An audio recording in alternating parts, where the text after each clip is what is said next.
সাইমুম এদেশে ইসলামী সাংস্কৃতিক অঙ্গনে একটি প্রিয় নাম, একটি পরিচিত নাম।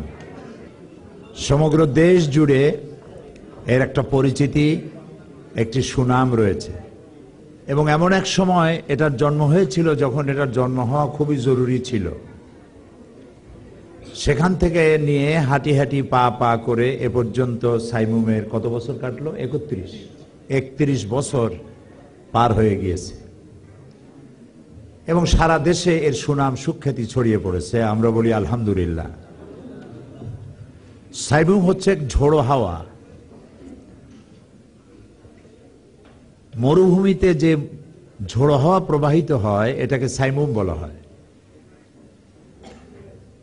এই ঝোড়ো হাওয়ার মধ্য দিয়ে আবর্জনা উড়ে যায়, আর যেটা নিখাত, যেটা সলিড, সেটা টিকে থাকে। সাইমুমের এই ঝোড়ো হওয়ার মধ্য দিয়ে অপসংস্কৃতি দূর হবে এবং সত্যিকারের সংস্কৃতি প্রতিষ্ঠা লাভ করবে, এটাই আমাদের কামনা। আমি প্রথমে বলতে চাই সংস্কৃতি কি, সংস্কৃতি কাকে বলে। এটাকে ইংরেজিতে বলা হয় কালচার, আরবিতে বলা হয় সাকাফা, আর বাংলায় বলা হয় সংস্কৃতি। সংস্কৃতি বলতেই মানুষের ধারণা হয়, যখনই শোনে সাংস্কৃতিক অনুষ্ঠান তখনই মনে করে গান বাজনা, তবলা, গিটার, হারমোনিয়াম, আরো কি সব, নাচ গান, এগুলি সংস্কৃতি বলতে এগুলি কি বোঝানো হয়। আসলে কি সংস্কৃতি তাই? আমি জবাব চাচ্ছি, আসলে কি সংস্কৃতি তাই? না। সংস্কৃতি হচ্ছে একটি জাতির পরিচয় বহন করে। সংস্কৃতি দিয়ে একটি জাতীয় চরিত্র পরিস্ফুটিত হয়ে ওঠে। সংস্কৃতি হচ্ছে মানুষের জীবনের একটা বিশাল অঙ্গনকে নিয়ন্ত্রণ করে। ইসলামের আবার সংস্কৃতি কি, এটা আবার অনেকের চিন্তা যে ইসলাম সংস্কৃতি হচ্ছে গান বাজনা, নাচ গান ইত্যাদি। তো ইসলামের সংস্কৃতি কি, এটা অনেকের ধারণা। তারা বুঝতে পারে না যে আল্লাহ তাআলা বলেছেন ইন্নাদ-দীন ইনদাল্লাহিল ইসলাম। আল্লাহর কাছে ইসলাম হচ্ছে কেবলমাত্র একটি পূর্ণাঙ্গ জীবন ব্যবস্থা। তো পূর্ণাঙ্গ জীবন ব্যবস্থা এটা আংশিক নয়, পূর্ণাঙ্গ। এটা কি? পূর্ণাঙ্গ, কমপ্লিট। তো কমপ্লিট একটি জীবন ব্যবস্থা সংস্কৃতি ছাড়া হবে কি করে? আমি তো মনে করি যে মুসলমানদের জীবনের বা যে কোনো জাতির জীবনের সব থেকে তার পরিচয়টা পরিস্ফুটন হয়, তার পরিচিতি বহন করে তার সংস্কৃতির মধ্য দিয়ে। যেমন হিন্দুরা মরে গেলে পরে তাদেরকে অন্ত্যেষ্টিক্রিয়া করা হয়, আমরা বলি দাফন কাফন করা হয়। আমাদেরকেও মারা গেলে বলা হয় মরহুম, আর ওরা মরলে বলা হয় প্রায়ত। এটা হচ্ছে ওদের সংস্কৃতি, আর এটা হচ্ছে আমাদের সংস্কৃতি। ওরা পোড়াইয়া ভস্য বানায় দেয়, আর আমরা গোসল করাইয়া কাপড় পরাইয়া কবরের মধ্যে রাখি, এটা আমাদের সংস্কৃতি। হিন্দুরা তাদের মেয়েদেরকে বিবাহ দেওয়ার সময় 7টা পাক দিয়ে ঘোরে, তারপরে বধূবরণ করে নেয়, এটা ওদের সংস্কৃতি।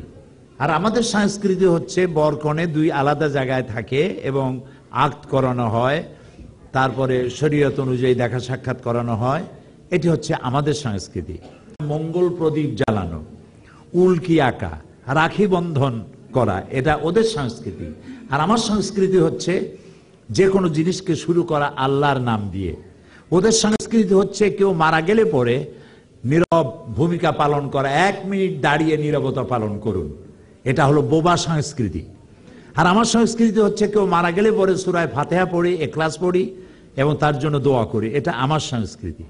এখন যদি এখানে আমরা সব মানুষ দাঁড়িয়ে, কারো মৃত্যুর পরে এখানে সবাই দাঁড়িয়ে যদি আমরা বোবা হয়ে 1 মিনিট বা 5 মিনিট অথবা সারা রাত দাঁড়ায় থাকি, তাহলে যার জন্য দাঁড়াইছি সে কি টের পাবে যে কতগুলি লোক কচিকাচার এই মেলার ঘরের মধ্যে ভূতের মতো দাঁড়ায় রয়েছে?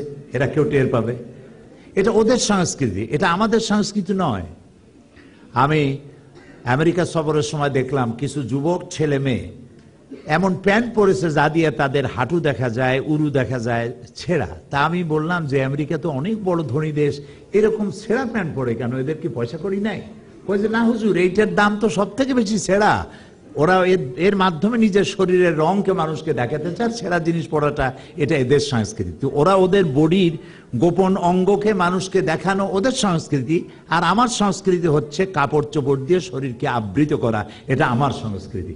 ওদের সংস্কৃতি হচ্ছে চুল দুই দিক থেকে কেটে মাথার উপরে তাল পাতার মতো এরকম খাড়া করে রঙিন করে রাখা, চতুর্দিক থেকে চুল কামায়, মাথার উপরে তালপট্টির দ্বীপ বানানো, এগুলি হচ্ছে ওদের সংস্কৃতি।